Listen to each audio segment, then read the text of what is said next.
Welcome to The Last Breakfast. Please enjoy the video. You start by confirming you have a restore point or backup and noting any recent updates that might have caused the black taskbar.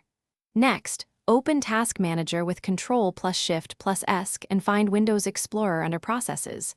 Right-click it to end task. This immediately clears locked UI state. Once done, don't panic. This is normal.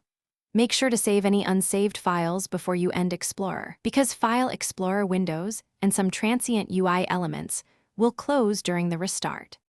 Once Explorer is ended, select File Run New Task, type Explorer. EXE and press Enter to relaunch the shell. You'll usually see the taskbar restored immediately. If the black bar persists, open an elevated command prompt and run sfc/scano to repair corrupted system files. This can fix shell rendering issues.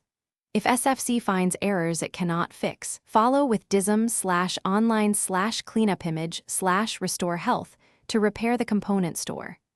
Make to finish, update or roll back your graphics driver via Device Manager. Corrupted drivers often cause black UI elements.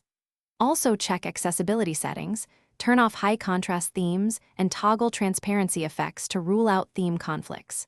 If the problem still appears for your account, create a new user profile to see if the issue is profile-specific, and if needed use system, restore to revert to a point before the issue. Tip: if the taskbar is still black after these steps, boot into safe mode to isolate third-party app conflicts.